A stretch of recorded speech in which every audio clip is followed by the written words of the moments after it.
Good afternoon. Good afternoon. I'm Stefanos Polizoidis, Dean of the School of Architecture. And today is a very special day in the cycle of annual events in our school. There are two important things happening today. The first is that we're welcoming to the school the laureate of the 2024 Driehaus Prize, Peter Pennoyer, and we're deeply honored that he will be delivering the laureate lecture today. And at the same time, today's the day that our advisory council is gathered in town and on the campus to meet for 3 days and to discuss and to listen to and to respond to essentially the state of the school, where we've been, where we're going, what we're doing, and to offer, as they have every year since decades now, both their counsel and their financial support. We're very honored to have both Peter here and particularly privileged to have the members of the Advisory Council with us, and we hope to have a wonderful weekend with them that culminates in a great win for Notre Dame on Saturday. We're in this kind of moment that we don't know which way it's going to go, right? There is nervousness in the crowd. Anyway, so I had the great honor as well of introducing Peter during the award ceremony in Chicago. So I thought that today would not be a day for me to repeat this introduction. So I've asked Professor Stroik to come up to the podium and welcome Peter. Again, welcome all of you here and all of you on the internet being part of this day today, and let's have a wonderful late afternoon. Duncan?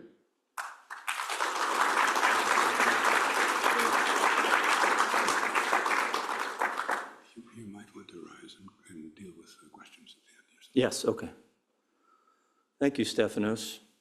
If you visit a Peter Pennoyer building, whether in the country or the city, you'll find a classic structure that appears to have been there a long time. As you move closer, beautiful materials, a creative use of the Latin of architecture, and up-close details to die for. What do I mean? As one approaches the portico of the historic Hudson Valley headquarters, one finds unexpectedly a Greek key motif hiding within the friezeboard. Peter's sober exteriors lead to rich interiors in shape, color, and composition. Beautifully furnished with art, decorative arts, and furniture. Peter is the author both of the largest cubist house in America and the finest cubic house in America, which he designed with his talented interior decorating wife, Katie, for their family. At a time when we thought that the great townhouses of New York were all built, Peter has competed against the best, whether Beaux-Arts or neo-colonial. He has a number of civic projects, such as the Moynihan train station, the New York Genealogical Society, and at Hotchkiss School. Two major residential towers belie the idea that our time requires metal panels and brutal entranceways. How has Peter accomplished all this? First, by hiring talented architects, like Gregory Gilmartin, who hides at the Genius Bar in Peter's office. It's a joke. Designing in the old-fashioned way. Also, by being a scholar of architecture, which he believes is necessary for creating works of lasting beauty. This, I believe, is the key to his success, and also his financial success. What do I mean? Authoring best-selling books on architecture. It's a joke, too. In addition to the two monographs on his stunning work, there are monographs he authored with Ann Walker on Harry T. Lindbergh, Cross and Cross, Grosvenor Atterbury, Warren and Wetmore, the architects of Grand Central Station, are my favorites, Delano and Aldrich, and books devoted to Rowdy Meadows and Peter's own little cubic cottage. I do not know why he also republished an early 20th century book on building details, but lo and behold, my staff have been seen perusing it for ideas. Shocking. Where did it all start? New York City, where Peter went to the oldest school of architecture in America, not including the first two. At Columbia, he studied with William Ware and Bob Stern and 20 other famous modernists.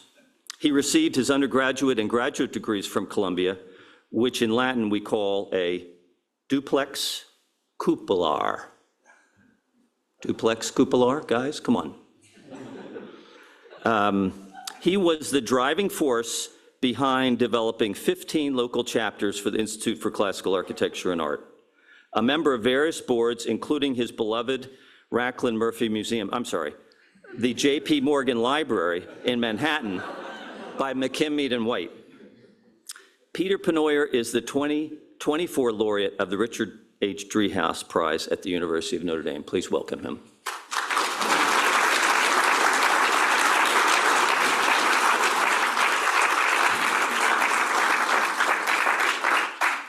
Thank you, Duncan. You're very kind, and I did get all the jokes.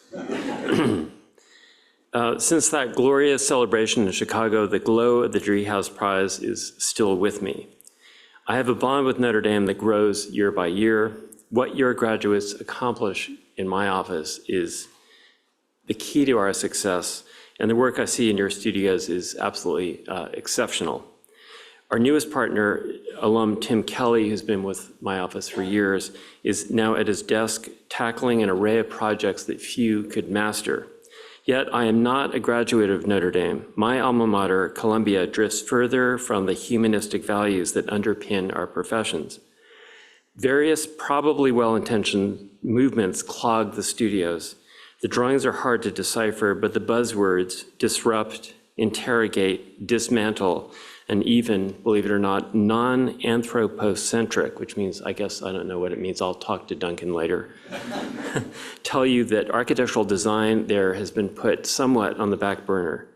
So you and I are lucky to be here. I will talk about the ideas that lead to our designs, but I will give some time to the stories also, and some more prosaic factors that shape the outcomes. I will cover my early days and end with a special project that you will see is not classical.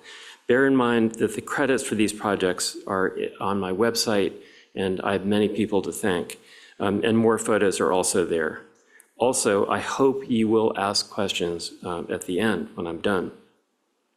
To start, I admit that one challenge early on was that I was labeled a traditional architect. Labels don't tell the whole story, but if we agree to be called modern traditionalists, we can endorse what Bob Stern said about my firm's work 22 years ago.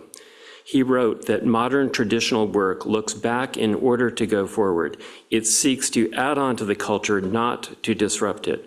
Modern traditionalism embodies the historical sense that T.S. Eliot celebrated, that, quote, sense of the timeless as well as the temporal, that sense that makes writers, or in this case architects, acutely conscious of their place in time, of their contemporaneity.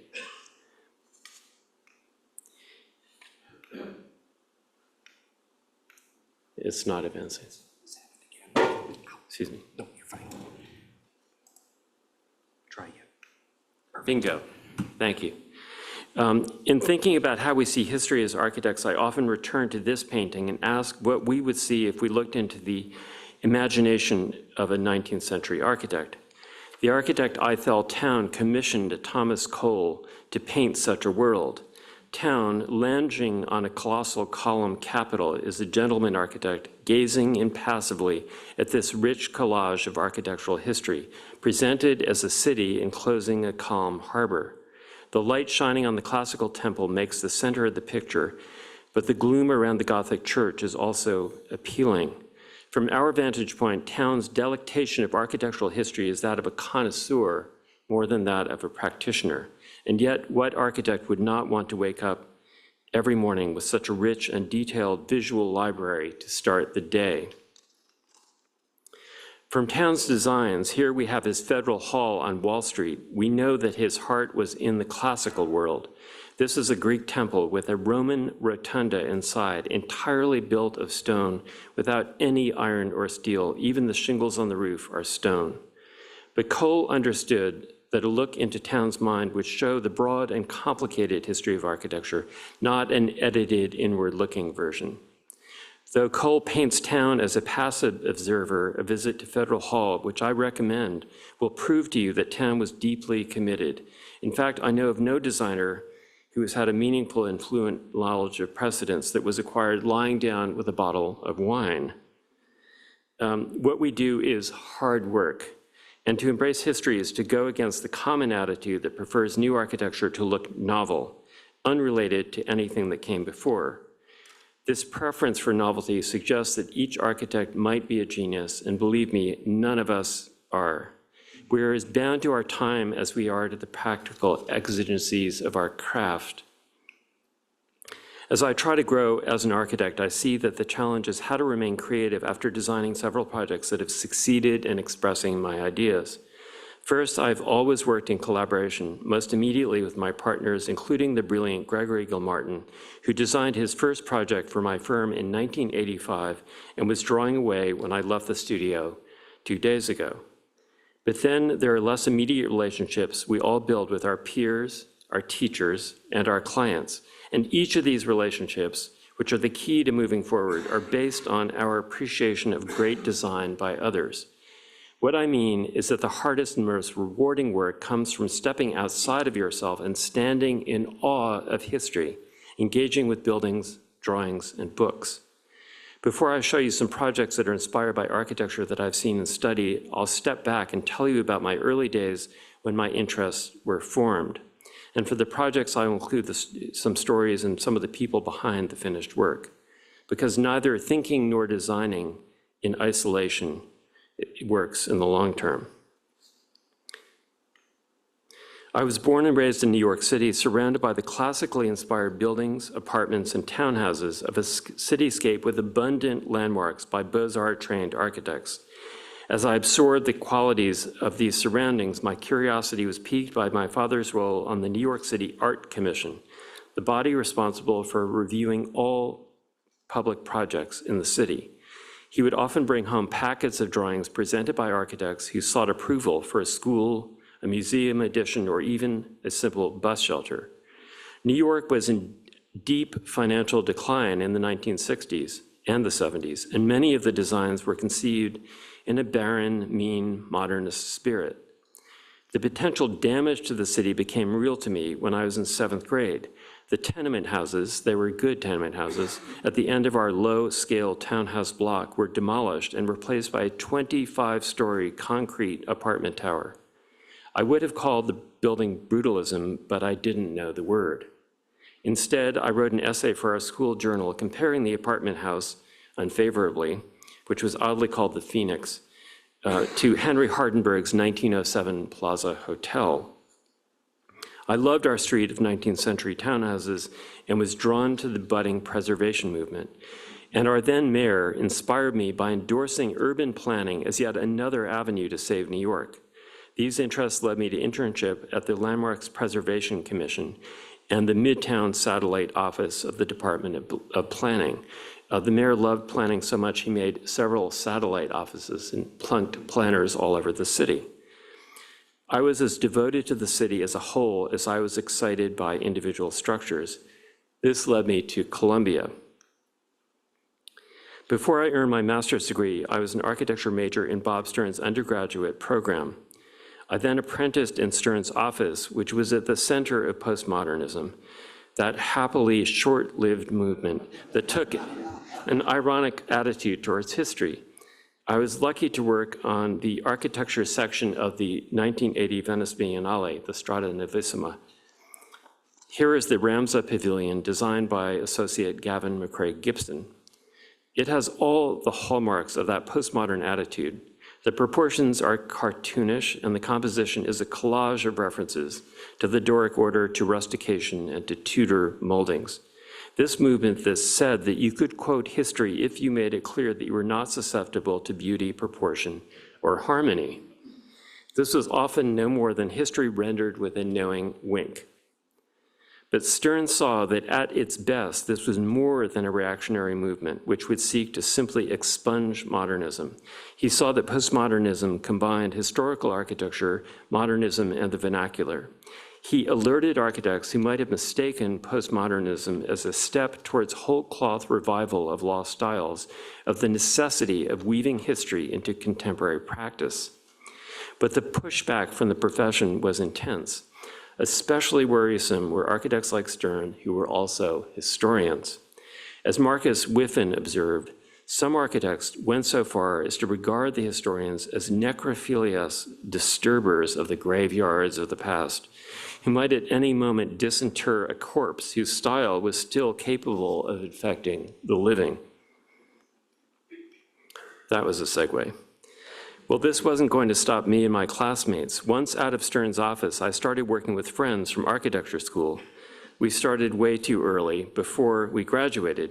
Of course, we were thrilled to have any client at all, and some unexpected opportunities came our way. I was interviewed to design a container to send a painting into the heavens on the space shuttle. New York City had a vibrant scene where architects, musicians, bankers, clerics, poets, and artists could be found at the same party. I was drawn into this world and met Keith Haring, a graffiti artist who never actually defaced buildings. Keith only painted where his work was welcome. He challenged us to make our work support his art. I was entranced by the free curving walls in Le Corbusier's villa, so I made a sinuous shape for Haring's pop shop. The store is long gone, but the ceiling was salvaged and now hangs above the admission desk at the New York Historical Society as an artifact of the Lower East Side 1980s art scene. I guess that makes me old, too.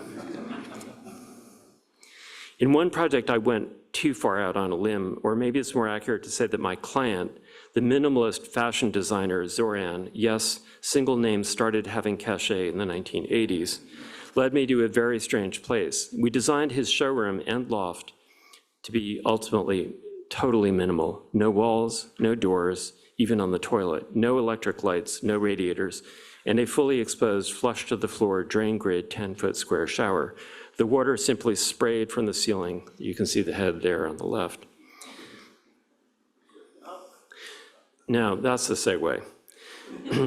When not willingly and even eagerly being led down blind alleys by clients, detours that included its design for a reliquary for the ancient pugs at the Warhol factory. I know that's blasphemy. I continued to study architecture. This was mostly about continuing my pursuits that were central to my time at university, where my friend Gregory Gilmartin had been working with Bob Stern, researching and writing the seminal architectural histories, New York 1900 and New York 1930. Primary and contemporary sources from journals like the American Architect and Builder News revealed stories about buildings and architects we hadn't learned in class.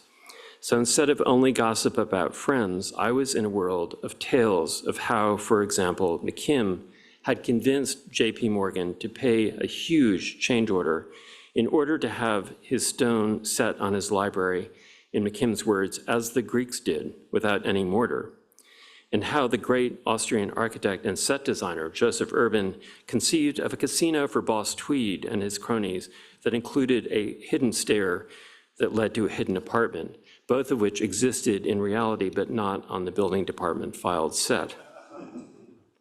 I was hooked and knew that research and writing would have to be part of my practice. After graduation, my firm's first house was for the lawyer and writer Louis Auchincloss and his late wife, Adele. Louis was a storied New Yorker whose novels, he wrote 52 books while a full-time attorney, reflected his scholarship on Edith Wharton, the author of The Age of Innocence and the Decoration of Houses. The central rooms of the house reflect the couple's work, writing and painting. This axis aligns with the top of a distant mountain, a position that Louis pointed out added substantially to the budget. Channeling the austere classicism of Gunnar Asplin's Villa Snellman, I imagined this house as a barn with classical aspirations. Each level of the traditional facade, base, middle, top, was marked by cedar, which I laid to create contrasting textures, At the base, horizontal reveals for rustication. For the middle, board and batten, giving verticality, and at the top, a frieze of dovetailed planks. The pressed copper swags were applied to panels over the French doors on the main level. And lighting the upper level of the working library, I opened an oculus to a dormer window on the roof. Aligned with this two-story study, this top-lit oculus is a rudimentary version of a feature I continue to develop in other houses, including my own. Adele's studio connected to the back of the house, forming the top of a porte cochere and connecting bridge-like to the park above. The house suited our clients, but they had different reactions. Adele gave me a thank you in the form of a drawing by Viollet-le-Duc.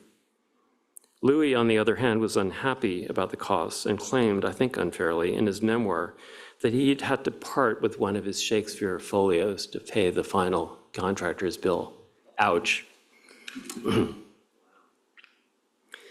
Having a practice like ours in New York is at least half about making the architecture on the inside of existing buildings. You could even call it interior architectural design. This has made my firm consider the character and details of rooms very closely. This is a narrow brownstone that required complete reconstruction. The facade is new. Most houses in this neighborhood had been so altered that they retained little original material and detail. The challenge here, as in all narrow townhouses, was how to create a special stair and a useful center hall. Our client was a young couple with 2 children. In a townhouse, children are always running up and down, often from the bedrooms to the kitchen. So we split the stairs. Here, front and back stair runs meet in the middle. Well, I think I've seen scores of townhouse plans. I haven't seen this approach until a designer in my office, Eric Schultz, came up with this solution.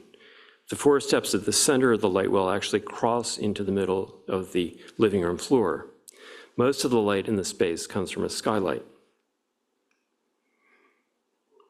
Arrow then imagined a vaulted design inspired by James Wyeth's Heffingham Hall.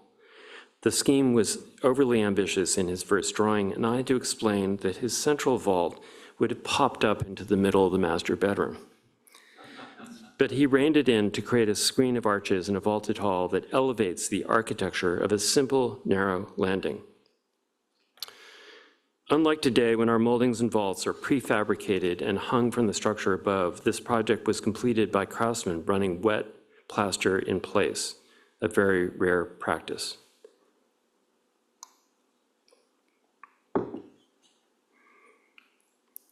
Our largest renovation of a New York City mansion is this building on 79th Street near Central Park in the Metropolitan Museum of Art.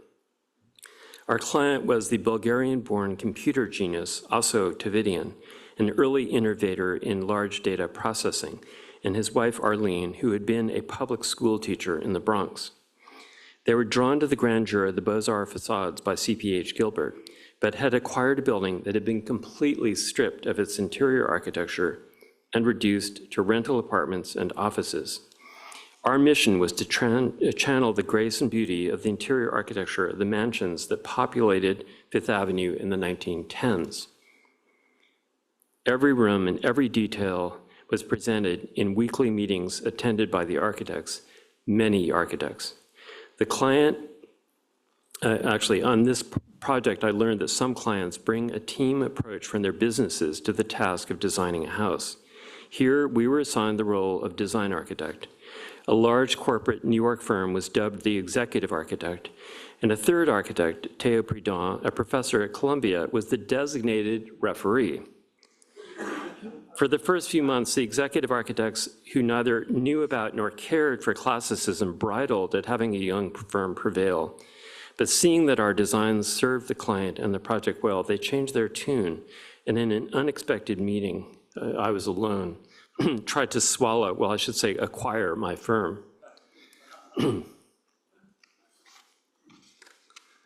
The stair, like everything in this house, is new. The whole thing was just a shell, a facade. Here we saw the potential of the Beaux-Arts vocabulary in metalwork, in this case executed by a French metal craftsman who had been sent to New York in 1980 by his government to restore the torch on the Statue of Liberty. The stair rail was designed in freehand sketches by our associate Anton Gleichen. The dome on the right was also sketched by Anton and cast in iron.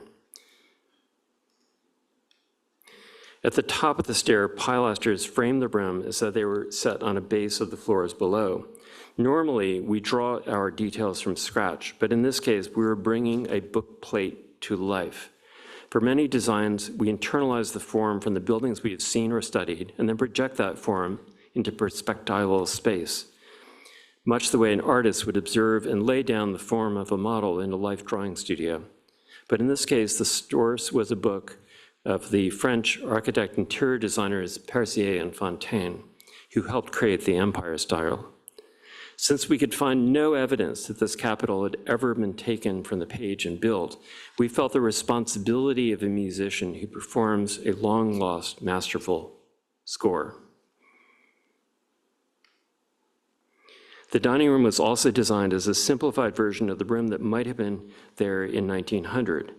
Many of the original Fifth Avenue mansions were designed by New York architects who then turned over the interiors to French firms that would provide the paneling, the finishes, and sometimes even the furniture and art, or even family portraits, a complete atmosphere. But those rooms carried eclecticism too far and were often completely unrelated, sometimes cobbled together with new designs mixed with salvaged elements. We chose to have a more coherent relationship among the rooms. Here, the cornice is related to the molding found in the hall and the living room beyond, and the profiles in the paneling are close to those from the library on the ground floor. Now I will fast forward to more recent work. We're jumping 25 years from a studio with drafting board, lead clutches, some of you don't know what a lead clutch is, and laboriously assembled working drawing sets, to an office where BIM, Revit, Rhino, Lumion, and other software are the tools of our daily work. But we continue to design by hand drawing. Only with a solid base of hand drawings do we move into the digital world. The connection of design ideas to paper maintains our sense of the sculptural potential of classical architecture, and drawing connects us to human scale. There is no other way. To let the software dominate risks suppressing design over production. Revit, as many of you know, is a beast. But our clients now expect 3D renderings, and in the last 2 years, we've been able to show projects in virtual reality. On the screen now is a 3D render of a new project for a club on Fifth Avenue. I miss the time when a simple sketch could convince the client of our vision, but the digital has brought us closer to the artisans and builders. Now we can sketch an anthemion, construct it in digital space, 3D print it, and have it serve as a model for the sculptor. In 1990, we learned of a conflict between framing and plumbing when the framer and the plumber argued, sometimes it came to blows, at a construction meeting. Today, an AI program called Clash Detection, it's a horrible name, marks the construction conflicts in the digital model and sends an email to the unfortunate associate assigned to resolve the issue. The digital tools also help us make buildings that use less energy. Gone are the days when a wall assembly was based on common practice, reasoning, and hope.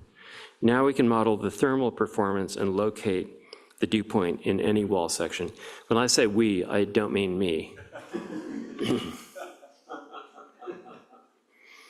After 25 years of many city projects being limited to interior architecture and of researching the architecture of Rosario Candela, the master of apartment house design, we have been hired to design apartment buildings. This client came to us because they felt that there was a demand for a traditional building in this neighborhood. Here is the street level of our new 18-story apartment building set in the historic district on Manhattan's Upper East Side. The apartment houses I most admire, most built in the 20s, address the scale and character of the Manhattan street and sidewalk.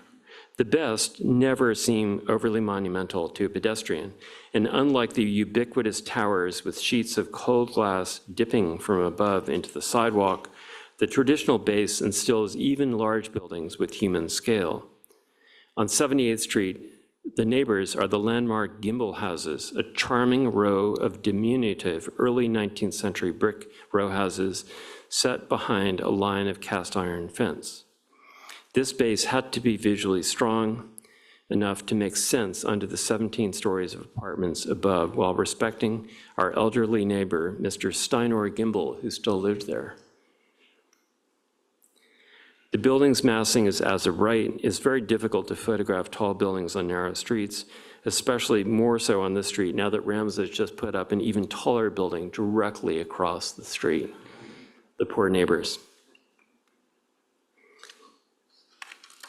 Everything we build, every design ends up in digital form, as I said. But for the details developed after we are in digital, we revert to pencil and pen. The ornament on this facade is sparing, but the smallest parts deserve the most attention. On the left is a sketch for the railings and balconies, and on the right, a sketch for the side of the keystone on the entrance arch.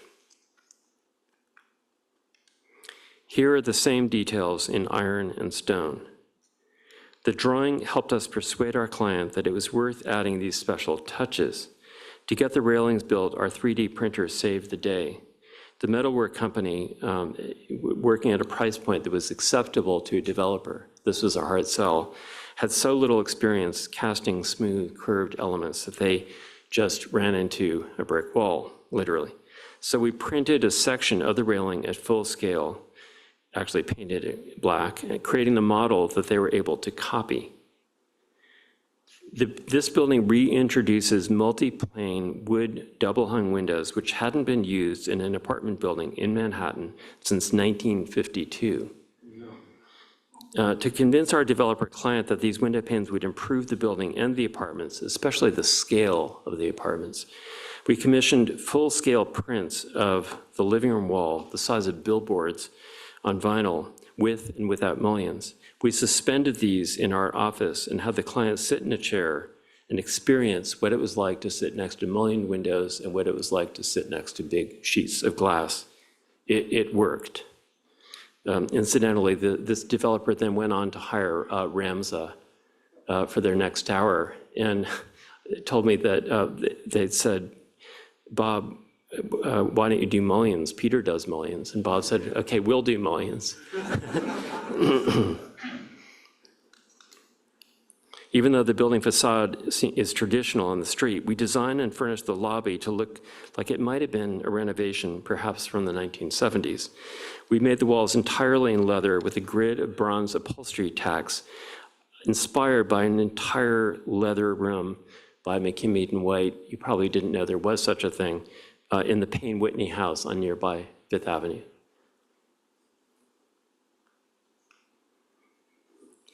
Our latest building at 1045 Madison Avenue, called the Benson, replaced 4 row houses that had been altered over the decades. Stoops had been removed, ornaments shorn, walls added, and large windows punched in for stores. No one mourned their passing, except that one store was the highly profitable branch of a Milanese men's boutique, one that I couldn't afford.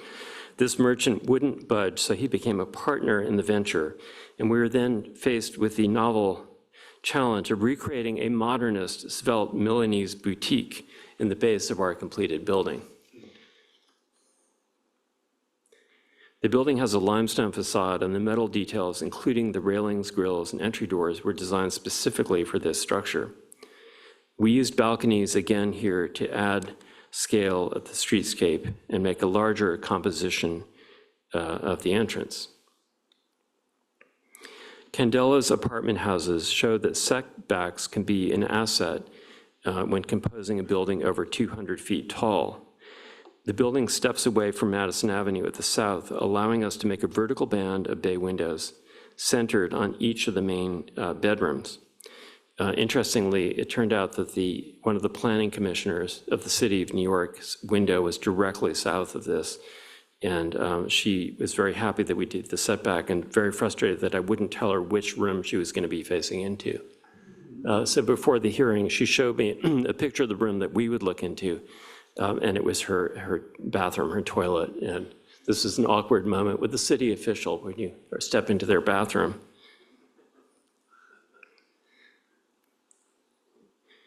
The terraces are capped by railings, and the corners of the facade are chamfered or carved away to reveal in angled steps the depth of the stone. And they support these urns, which don't look large in the photograph, but they're quite heavy. The carved corner is a costly commitment for a commercial venture. Of the block of quarried limestone, 80% is waste, but it makes all the difference. Candela also shows us how to make the mechanical tower at the top, which in many newer buildings is nothing more than a windowless box, into a sort of temple in the sky. Here we chose a blind Palladian motif. It maybe looks a little odd and rudimentary here, but you remember you're seeing it from a sidewalk 200 feet below. Inside, the arch window at the center of the terrace of the center apartment aligns with the opening into the living room, and in turn, a larger window in the stair facing east. The connection and placement of the windows within these apartments is crucial, and it's intended to make each apartment and each room with each apartment feel like it was designed from the inside out. That's the trick with these buildings. The building was launched during the third quarter of 2020, at a time when no one expected sales, but we were surprised when all the apartments sold out in a matter of weeks. So there is an appetite for traditional architecture. In some projects, the historical inspirations are hard to discern. Here is a house in the country that has features of a Georgian architecture, but I would say is more severe. The classical details appear only at the front door and at the end of each leg. The L-shaped plan gives all the rooms light, many on both sides. The house is anchored into the landscape by this beautiful new brick-walled garden designed by Miranda Brooks. From the south side, the house faces a narrow private lane.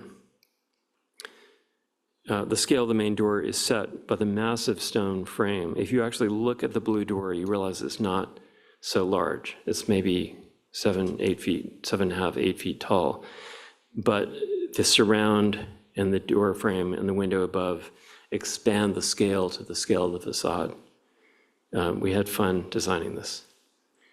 The stone picks up the light in an interesting way, which is achieved by narrow bands of parallel lines carved into every single stone, vertical, horizontal, and in both directions. So this is done to create a sort of texture and in a random pattern. At the narrow end of the west-facing side, the stone is molded into a suggested frame of pilasters. One of the challenges, I think, of huge openings in a stone house is how to transition from the mural architecture of punched openings to an architecture that expresses a frame.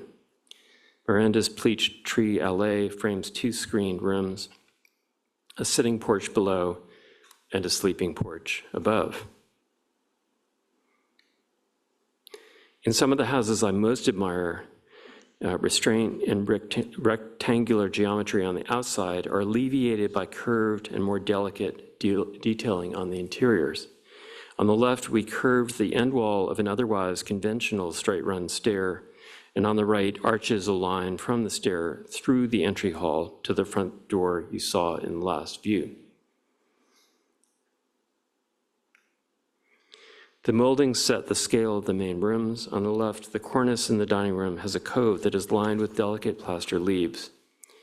Because we design all our own moldings and work with talented sculptors, we are able to have the leaves lap up over the cove, an unconventional detail that makes the room more interesting. On the other hand, the living room crown is robust and scaled to the larger space.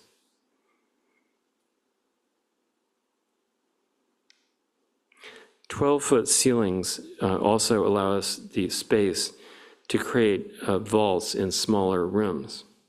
At a meeting on the site before the house was built, our clients told me they wanted this exact spot for the breakfast table because it has a lovely view of the neighbor's pasture and their cattle.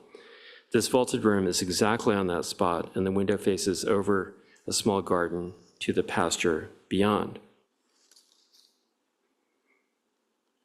The small bedroom on the right is set behind the oval window you saw on the prior slide above the front door. This is an example of paneling used to help organize an asymmetrical room. That window is eccentric, to say the least, in its presence in the room, and also not centered on that wall. And as I said, paneling helps us resolve these geometries. This house is set on a private island off the coast of Maine. Access was a challenge. Schedule was going to be a challenge. So we had all the framing assembled in panels on the mainland, shop drawings for every wall, which were then delivered by truck, and the client purchased an LC-45 landing craft. He was very brave. The landing craft sounds extreme, but they understood that if they wanted to sleep in their house a year sooner, we needed to have a method for building this faster. And the panels were, all put together with a smaller crew. Some people weren't willing to go out to this island every day and risk not being able to get home, so it was a good solution. Our best projects are sometimes inspired by the ideas that clients bring, especially when those ideas stimulate our own research, and especially when those clients are artists or designers. This client was the interior designer Alexia Lucian, who imagined that the house was built to reflect ideas and influences from a grand tour and architects like McKimmey and White. And some of her ideas were a little unusual. The dark shingles were to be the color of, in her words, a rock concert t-shirt, to blend the house into the trees and make it feel like an organic part of the island coast. By the way, this is the third house on this exact spot. The other two burned down, one in 1924, one in 1968. So it is the first house that actually blends into the coast. We have pictures. The pepper pot dome encloses the main stair, and the clear white light at the front door is coming from the ocean side of the house. The sgraffito panels above the front door are modeled on and inspired by the panels of Ochre Point, Stanford White's design in Newport, which is actually built for the great-grandparents of a current client.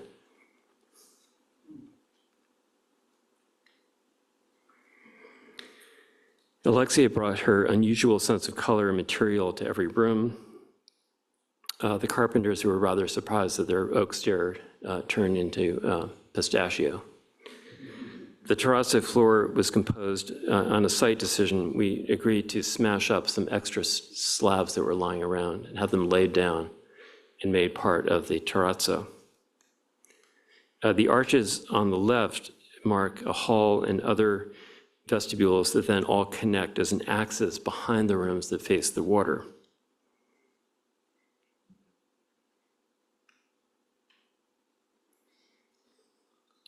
The dining room ceiling was prefabricated in 4 large sections and fitted together like a jigsaw puzzle.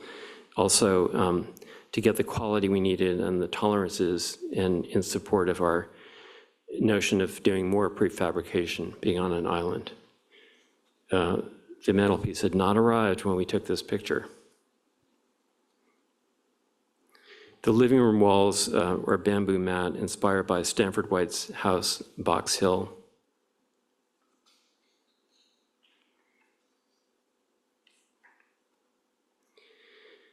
This place is called Browdy Meadow, words from an Emily Dickinson poem.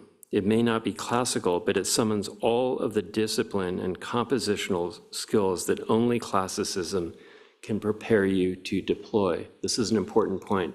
This isn't anti-classical. You have to go through the training we went through, I think, to be able to do this. Every project has challenges, but few have been as absorbing and transformative as creating this house, which is set on 146 acres near Cleveland, Ohio, that encompasses collections of art, furniture, decorative art, and site sculpture. Gregory Gilmartin was the designer of the house, and our client, Scott Mueller, had the vision to lead his architects, landscape architects, interior designers, builders, and artists to create an estate that one day will be an endowed satellite of the Cleveland Art Museum. The house was made for a family, but with an eye to creating a public place. So on to Czech Cubism. For my firm, the story starts in Prague in 1985, the first year of my independent practice. On an architectural tour with friends, we noticed that Prague presented us with many examples of architecture that defied stylistic labels, kinds of buildings that they wouldn't have shown you in class because it would have been too confusing. Here, for example, is Gothic architecture not behaving as it should. This is the Riders' Hall stair in the castle, a late 15th century concoction where the ribs aren't doing what they're supposed to do. They're supposed to, I think, follow the folds and the vaults and sort of reinforce the idea of rational structure. Instead, these simply fly off and spill out in all directions. We also saw buildings like this 1913 villa by Josef Schoschel that were based on folded planes and angles. These were not Art Deco and in fact preceded that style, but intriguing examples of an imaginative expression of geometry completely divorced from any storyline we had learned in our architecture school.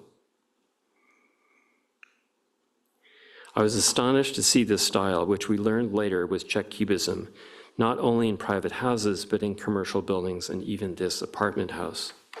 The entire building is bursting with angular planes that sweep up towards these crystal-like outcroppings, clearly not a cornice.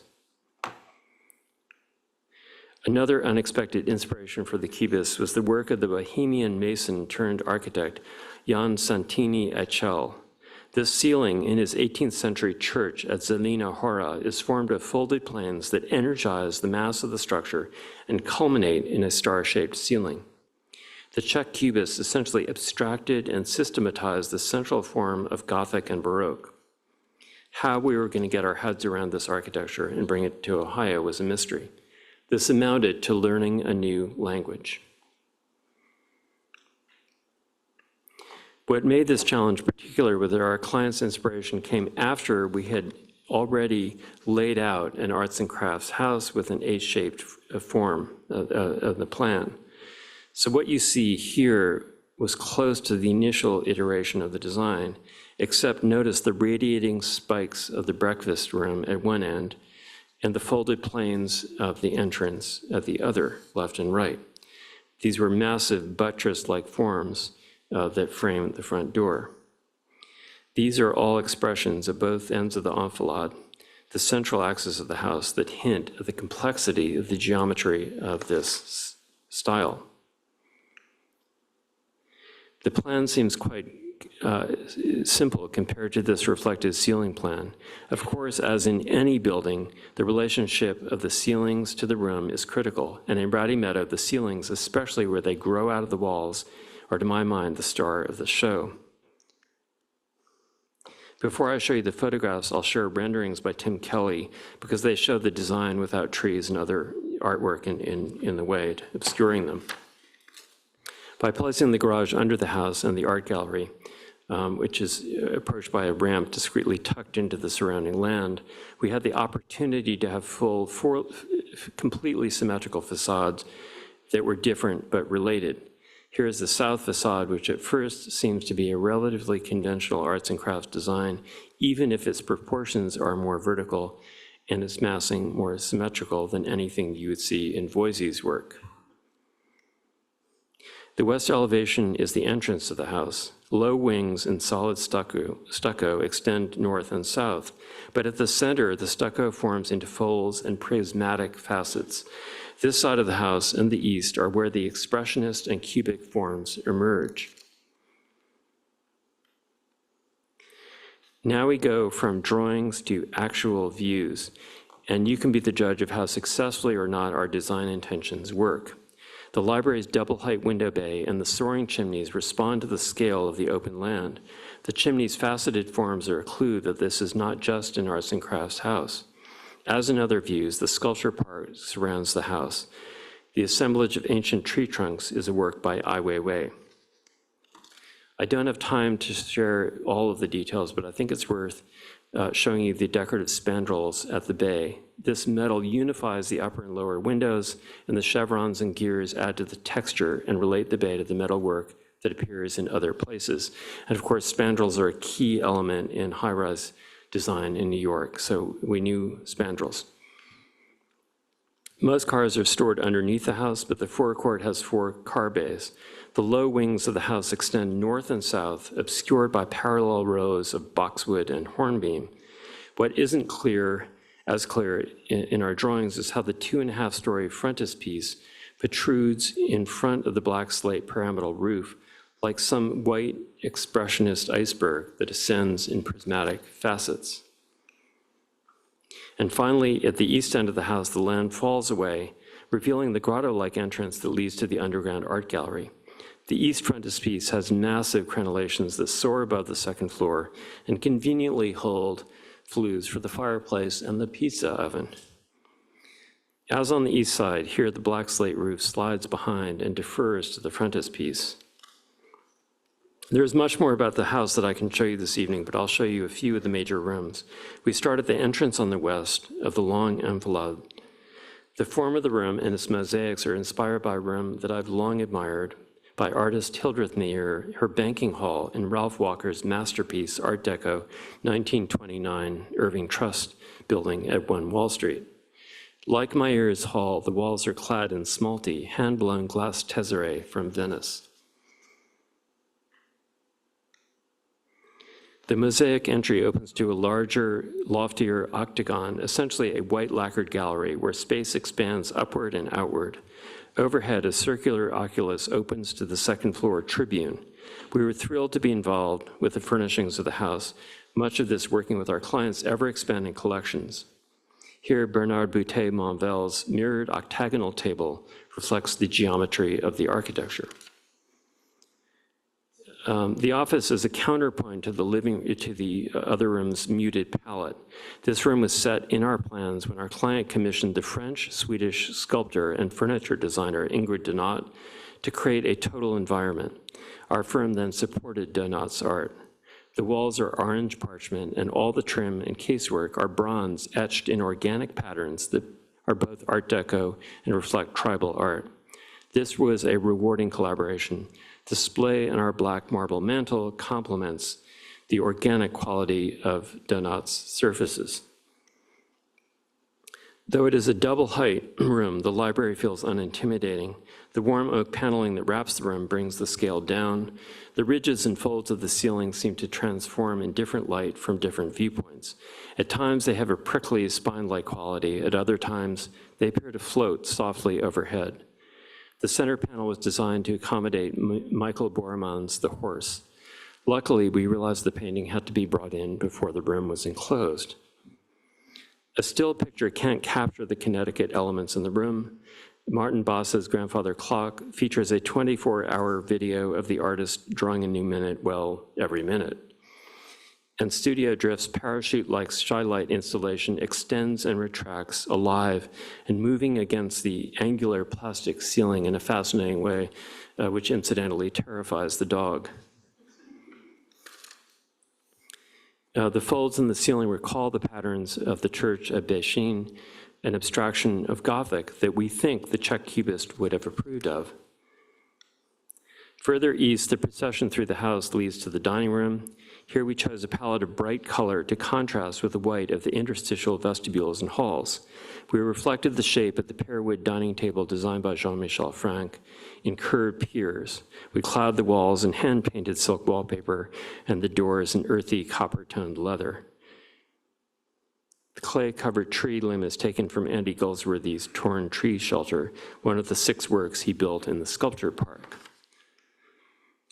The screen porch is beyond the dining room, facing south to the fields and orchard. We think of this as a Viennese take on Morocco, since the walls are clad in a mixture of green, burgundy, gray, and purple Zilich mosaic tile, inspired by patterns of the work of Koloman Moser and Joseph Urban.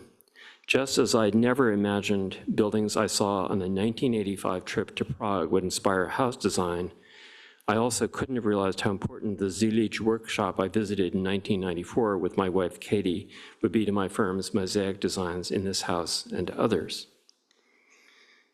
Above the octagonal gallery at the entrance of the house is what we call the tribune. Each ceiling in the house is different, and I like to see how the crisp, radiating facets of the vault are echoed by this cast glass chandelier by Thaddeus Wolff. The spiky railing was inspired by the metalwork of the apartment house I showed you earlier. The drawings are sketches for Josef Engelhardt's frieze commission for the 1904 World's Fair in St. Louis. Brady Meadow Sculpture Park includes 38 works by Andy Goldsworthy, Saul LeWitt, Ai Weiwei, Richard Serra, Anish Kapoor, Virginia Overton, and others.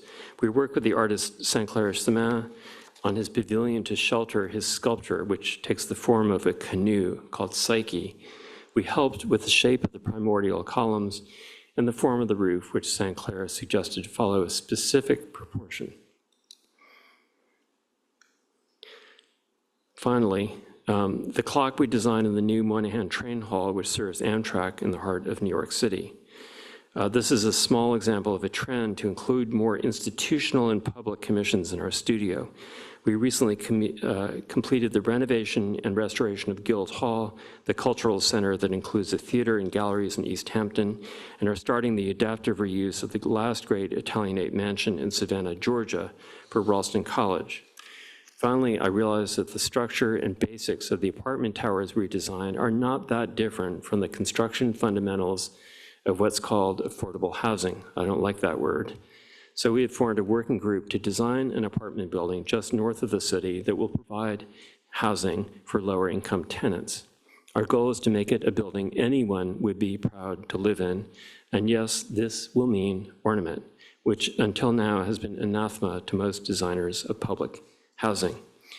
So thank you for listening, and please, please ask questions.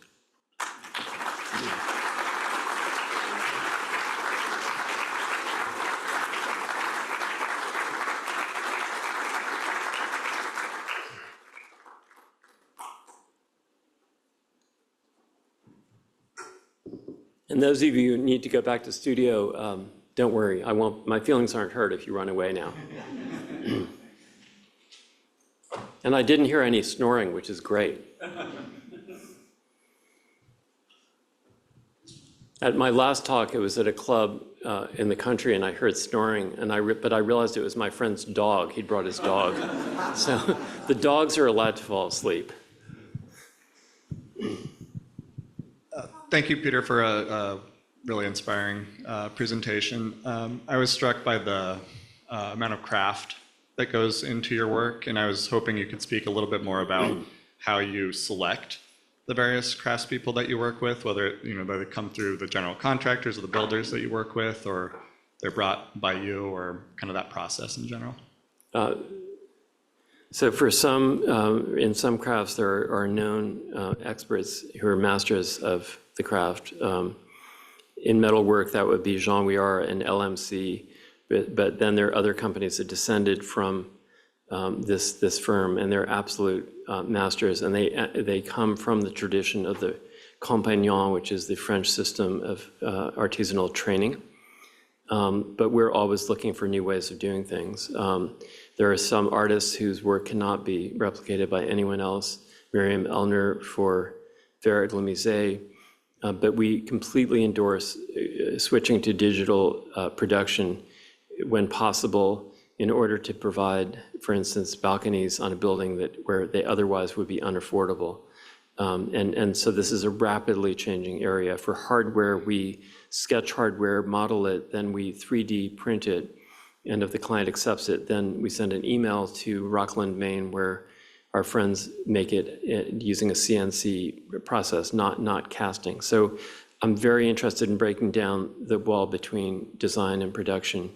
And if digital helps us do that, so be it. But we still love to see the hands-on craft, and there's so many wonderful people to work with. For all over the world, we have carvers in Kabul, Afghanistan, who even under the Taliban are allowed to export panels that are carved in those patterns that are completely, again, foreign to the classical view because they are, well, Islamic geometry, but they do a beautiful job. And the table in one of the rooms I just showed you was made in Kabul. And then there are people here and there are people in France and all over the world. That's a rambling answer, but there, and it's getting better and better, I have to say.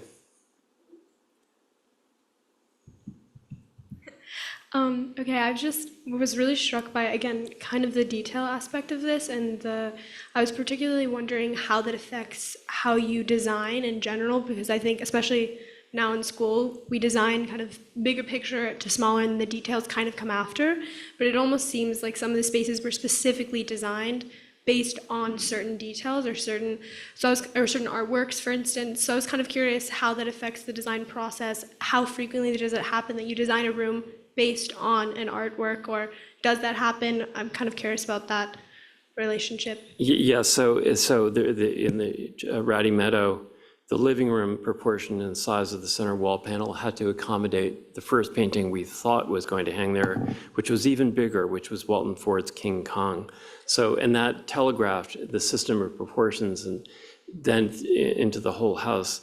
And so sometimes the art does drive what we do, but often we are just thinking about how we can bring the ornament and the motifs from the house down to a human scale, and that requires doing things that are quite small.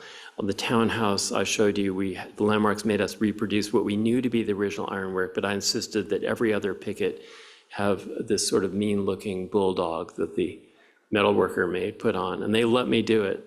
So and then sometimes it's to do with the client's history. The stone house you're looking at here, all the hardware is made with copper because that's where our client made the money to pay for the house. So these references can be good. And then you have to prepare for the art. So when we designed a house for Jeff Koons, the artist, he let us know too late that he was putting Popeye in the front hall, and Popeye was made of solid granite and is 12 feet tall. So we had to add steel, and I told them that at least Popeye has size 28 feet. So I had a quick question about your design of skyscrapers. With our current education, we haven't really touched base on approaching the design and construction of a skyscraper. In terms of its scale, it's much larger than any of the classical precedents we've begun to look at. So I was wondering if you could speak on that a little bit. I mean, I think it's within your grasp to think about it because you are already thinking about columns which have a base and a shaft and a capital. And if you know the orders, you have the tools to think about something tall. It's complicated because we're seeing more. By the way, those buildings aren't really considered tall in New York. We're seeing buildings that were not designed with the viewpoints in mind, like how you actually see. There's a new J.P. Morgan tower that Lord Foster designed on Madison Avenue, and it's tall, and you can't tell where the windows are because so you have to think about vantage points, you have to think about viewpoints, you have to resist the architect's temptation to make a perfect perspective as something that will never be seen that way. And then you have to enjoy the absolute delight of being able to make a little temple in the sky, because every one of these buildings has a mechanical tower and it's a box. And they realize that if you do something lovely with it, it will become the identity of the building for people who live there. But the base, I think, should be quiet, and I think it's all within your tool parts. When I take interns to the Morgan Library and I look at the bookcases there, that McKim designed, I show them that all the elements of the classical orders are in one bookcase, that you could extrapolate that at a different scale and make a really lovely facade. You just don't tell your client that you cribbed it from a bookcase.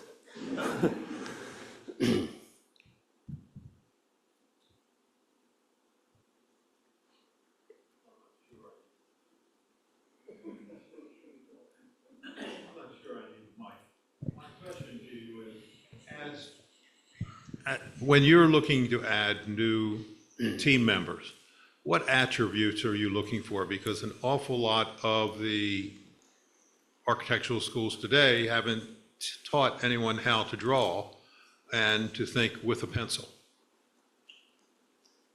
There's no template, there's no checklist of qualities. We're willing to hire people who don't immediately present as being promising or productive members of the team initially because they have some special talent, be it drawing computers or their passion or understanding of architecture. So there is no talent, but not having drawing is a problem, right? Having curiosity and passion about history is important. And I think being able to step outside yourself as a student and, avoid the danger of always internalizing your inspiration. So the answer is, if you don't draw at all, that's unusual. That's a problem because it suggests perhaps a lack of curiosity about the world.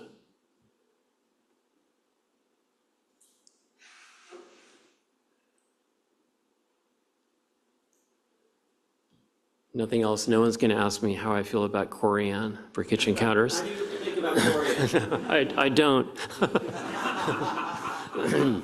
No, but we do design our kitchens, by the way. We design all those things, and we lead clients through checklists of everything that happens from the start of the day to the evening, and then we play the playback the other way, and we ask them where their children do their homework, and we ask them where mother-in-law stays when she comes, and all those good questions.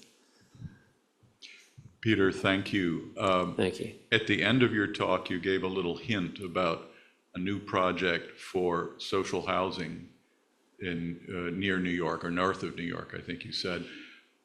Could you just give us a little more of a sense of how you would approach that, assuming that's kind of a new sort of line for you to follow? How will doing that be different from the other things you've showed? Well, so this is very much in line with our involvement with public advocacy, which we do because we're not invited to do it.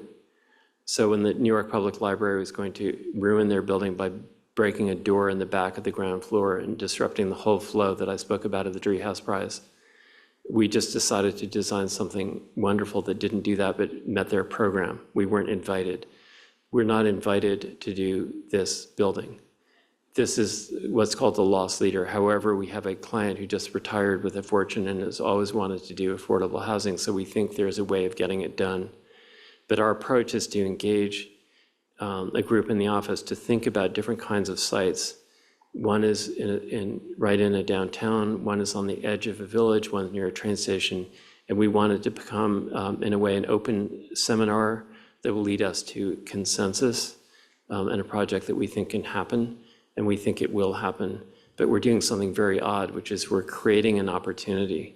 And I think it will get built, but if it doesn't, we will have drawn something that we think will be an example of making attractive housing that isn't cheap. And there's some shocking, I'll show you after an example of a recent building in New York that was built, and it's in a long tradition of buildings that remind people who live there that they are not part of the community the way everyone else is. This has been going on for 100 years. Thank you so much for a fascinating talk and beautiful images. The stylistic variety and depth of your work is really impressive, and it's obvious that you do a lot of precedent study and a lot of travel. Do you have one specific architect that might not be incredibly well known that everyone should know about, who you've discovered through your studies, and also a specific place that you think people should visit? Well, I mean, you all know Rome, so Rome is the Rome is the font of all wisdom, and I think that we're just starting a new book on Charles Platt, and I think Platt is interesting because it's a little bit like the houses that came out of pattern books by carpenters that we love more than some of what our fellow trained architects are doing today. Platt had no training whatever, and he was an artist. So I think he's interesting. Of course, I'm absolutely connected to, I feel aesthetically to Delano more than his partner Aldrich, but that's another story. I'm glad you appreciate the work. I should say that it's really hard to find clients who are willing to compensate us for the time that this takes. And so there are many projects we don't get hired for because we expect people to be able to spend the time in the studio to draw and redraw. And if they want to do a mosaic, they can do that. And fair enough, people don't want to pay.